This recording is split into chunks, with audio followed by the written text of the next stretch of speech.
Bidding at auction. This can be a scary process for many home buyers, even those with experience buying a home. Oftentimes, home buyers are faced feeling overwhelmed, anxious, and just generally lacking in confidence when it comes to buying a home at auction. So, in this video, I'm going to explain the 5 most important stages of creating the perfect auction winning strategy. Not only will I cover what strategy to implement on the day, but I'm going to tell you all the parts many buyers skip leading up to the auction, giving you a huge advantage against your competition come auction day. So let's jump straight into it and turn you into an expert.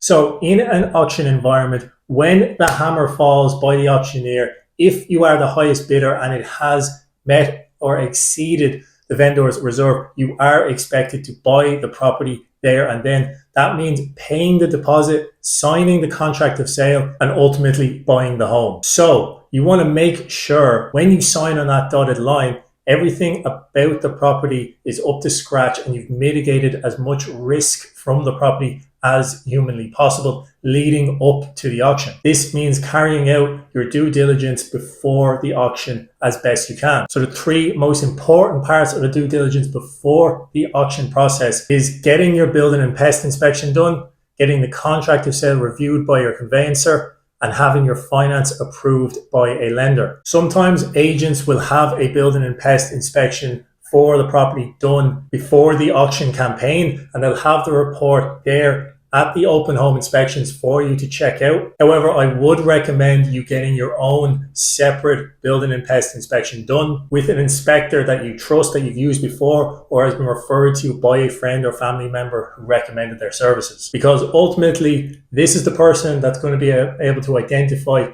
major issues with the home, perhaps a leaky roof. Ultimately, this is the person who is going to be checking out the structural integrity of the home and making sure you're not going to have or need major renovations in the future. So although it may cost you $400, $500, $600, in the long term, it may save you tens of thousands of dollars. So definitely get that done. Talk to the agent, see if you can get your own private building and pest inspection done. And once it's passed, it will give you that peace of mind that there's no major problems with the home. Number 2 is getting the contract of sale reviewed by your conveyancer or property attorney. So they'll check over the contract of sale. It's a lot of legal jargon. I don't know about you, but I would not like to review a contract of sale. So get a conveyancer, get a professional to look over it. Again, may cost you a couple $100, but it may save you thousands in the long run, depending on what you want to do with the property. They will be able to explain any abnormalities in the contract, stuff that isn't usually in a contract of sale, that perhaps the vendor or the agent have tried to sneak in there in the hopes that nobody notices. They'll check over things like council zoning, they'll check over easements, they'll check over caveats against the property. And again, having a good professional review this in their field of expertise mitigates risk you may be taking on by buying this property. And number 3 is having your finance approved by a lender. So like most of us mere mortals, if you want to buy a home, you will probably need a mortgage to finance the home. You need to make sure you've gone through the pre-approval process and you've been giving at least pre-approval for finance against the home. Because like I said, whether you have a mortgage or not, if the hammer falls and you are the highest bidder, you will be expected to pay for that home, regardless of if you have finance approved or not. So that's point number 1. Make sure you have your due diligence sorted. Nobody likes that feeling that they've been mugged and they could have possibly paid less for an item if they were a bit smarter. Buying a home is no different. So when you go to bid at a property, you want to make sure you've done your research and you know the true market value, or at least ballpark figure for that property, depending on what suburb, what city, what street, a lot of different factors to consider, but you want to have an idea before you go in. Nobody likes going in blind. So to mitigate your risk of overpaying, I would do some research leading up to the days before the auction, looking at previous sales on realestate.com for properties that have sold very similar to the property that you plan on bidding on. Agent price guides are notorious for being under the true market value to entice bidders to come along thinking they can afford it, but really they had absolutely no chance of buying and they were just bait to get momentum into the auction. So for example, if you plan on buying a 2-bed apartment in the inner west of Sydney, let's say the suburb of Marrickville, with an internalized floor plan, of say 70 square meters, secure underground car park, and on a quiet cul-de-sac road. You would want to go on realestate.com, put in as many of those specifications about properties that have sold at least 6 months previous to that property to see where the market is moving, if it is moving at all, and what the going rate for that property is. If you see that all those properties are selling around the $850,000 to $900,000 mark, and the property you're going to bid at auction is in the same area, but the agent has guided it between 750 and 800, you know they've underquoted it, and that people are going to go there thinking they can afford 750 to 800, but really it's going to sell between 850 and 900 based on your analysis. And if based on that analysis you can afford that property, it's obviously worth going to bid at. Now, number 3, you have made sure that the property has passed a building and pest inspection. The roof's not going to fall down, the walls aren't going to cave in, and you have had the contract of sale sent off to your conveyancer, and you have had a chat with a lender and got a mortgage pre-approval in process. You've also carried out some market research, and you have a good idea how much the property is worth and what the market value for that property is, and you feel like you can afford it. So now let's start talking a little bit about the strategy. First things you want to do is make sure before you go into an auction that you have your soft cap and you have your hard cap. You also want to make sure you are very, very sure on your increment strategy and how much you're going to be bidding in each increment. So what are these terms, first of all? So a hard cap is your absolute top end. You cannot pay a cent more. Let's say based on your finance and your upfront costs, like your stamp duty, your conveyancing costs, your building and pest inspection, all your upfront costs and your mortgage. Based on that, you know you cannot afford a cent more than $910,000. So that is your hard cap.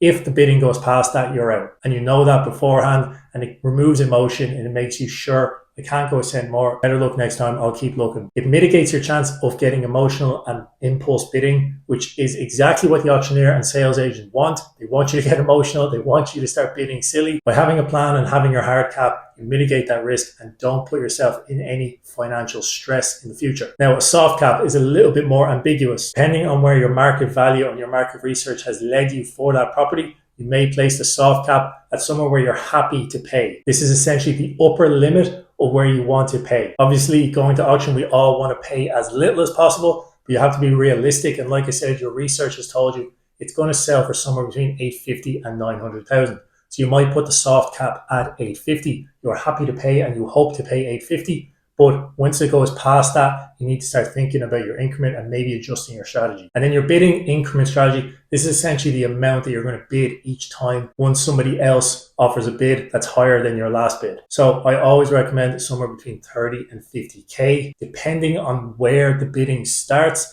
and how far away from market value the current bids are at, and how quickly the auctioneer wants you to get you up to reserve price. Because ultimately everything before reserve price is just a show, it's just to build momentum. Once you're past reserve, once you're past the vendor's expectations, now the property is going to sell. Now it's serious time. If you're 200-300K off the reserve price, you may as well bid in high 50K increments to get the ball rolling, get up to that reserve price as quickly as possible. No point messing around down at the bottom, because ultimately the property is not going to sell below reserve price. Okay, now it is auction day. Now it's exciting. You've done your research, you've done your due diligence, you've sorted out your hard cap, your soft cap, your bidding increment. You're now driving to the auction on the day, and it's game day. You're hopefully feeling a lot more confident about the process at this point, and you have a game plan. So let's talk about auction day. So nearly every single time there's an auction in place, the agent will open the home 30 minutes before the auction. You want to make sure you get there as soon as the agent opens the front door and lets people in. Usually the auctioneer is sitting inside the home, somewhere like the kitchen or somewhere with a big kind of open area, maybe a back decking, taking registrations and giving out paddles. So you want to get there right when the house opens, go into the auctioneer, register your interest. This is a legal obligation, and get your paddle. Now, unlike everybody else who just gets it and walks right back out the front door waiting for the auction to take place, stay in that room. The agents and auctioneers cannot tell you how many registered bidders there are on the day, but you can count. You will see each person that comes in, goes up to the auctioneer and registers their interest and gets a paddle. You can count how many people are registering and how serious your competition is as well. One thing you want to be looking out for is, are there any parties coming in with professional help? like a buyer's agent. They're usually pretty obvious because it's usually a throuple that comes in, a couple and the buyer's agent. This person is obviously a professional. They've carried out all the steps that you've done previous to this as well. They have a strategy in place. They've also removed themselves from the emotion of buying because they're bidding on behalf of someone and they have clear instructions to follow. So you want to count how many professionals come in and how many people in general are registered to bid. Those professionals, those buyer's agents that come in and are bidding on behalf of someone, they are the people that you want to watch out for. They are probably the ones that are going to be giving you the most competition. A little bonus tip: when you go back out just before the auction starts, try and position yourself in a certain way that you can see the buyer's agent, but they can't see you potentially behind them. You can have a look at their body language, or better yet, the party that they're representing, their body language. And you can make reads from there, how far or how close they are to their upper limit. And you start seeing they might start getting a bit nervous, start getting a bit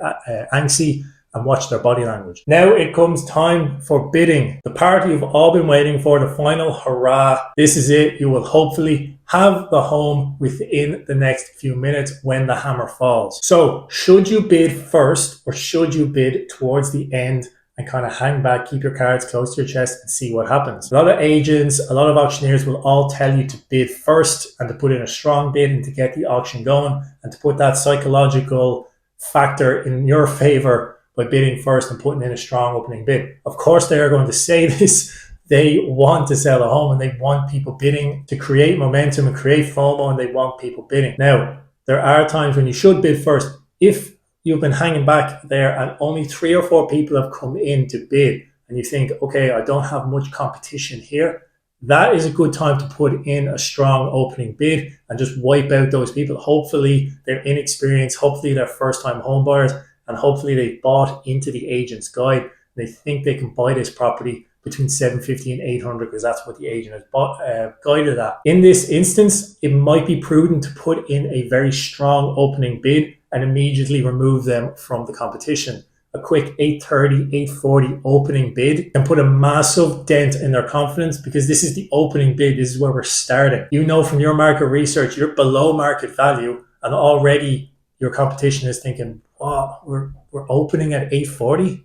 Where are we going to go from here? And fully takes the wind out of their sails. It could be a real killer blow to anyone who comes along expecting to pay less than that. So if your competition is low, there's only a few people around, a quick, strong opening bid, confidence is key here, can be a very, very smart tactic. If, however, there's an awful lot of people, if in the 30 minutes before the auction, while you were observing, you noticed 30, 40 people signed as registered bidders and perhaps 3, 4, 5 professionals came in as well, i.e. buyer's agents, then you're thinking to yourself, okay, I'm going to have stiff competition here. I might be more prudent to kind of hang back and see where it goes. Usually in this instance, a home buyer might opening a very, very tentative opening bid of say around 700K. This, is a very, very long way away from the market value based on your research and where the reserve is most likely going to sit between that 850 and 900K mark. If you find yourself bidding against somebody, make sure your response is fast, it's strong, and it's confident every single time. You should be able to do this based on your strategy earlier. If you put in an opening bid of 830, somebody comes back with 835, 840, kind of tentative, immediately come back with a strong, confident response based on your bidding increment strategy, whether that's 30, 40, 50K. Let's say it's 30 in this instant, you immediately come back with another 30K bid. This brings the bidding right back up to 870, puts the pressure right back on that bidder, takes it off you. And this is the most important thing when you are bidding against someone. You want to make sure that the pressure is always off you and it's on them. If they're taking a few minutes to think about it, they make a bid, you immediately put the pressure back on them with another strong bid. That pressure can be overwhelming for people who haven't got a lot of experience. They feel all the eyes are on them. There's a lot of pressure involved in it. They usually crumble. They're out. I don't want to deal with this. This is not, I don't enjoy this. This is not the environment I want to be in. You always want to be thinking, how can I put the pressure back on them? As soon as you start thinking and lingering and, talking to your wife, talking to your partner, you immediately look weak. But bidding fast, bidding strong, and bidding confident, you will win the psychological advantage, and it will always keep the pressure on the other bidders and off you. Now, if there is a lot of competition and you plan on hanging back and seeing how things pan out, the strong bid strategy still holds water. You just have to be a bit more strategic about when you place it. If there is a competition of between 30 and 40 people, and they've been slowly bidding their way up in 10k bids from 700 all the way up to about 840, now the bids have started to slow. Maybe they're taking 5k bids, depending on the auctioneer. They might take 1, 2, 5k bids, and it's starting to slow. Momentum is starting to stall.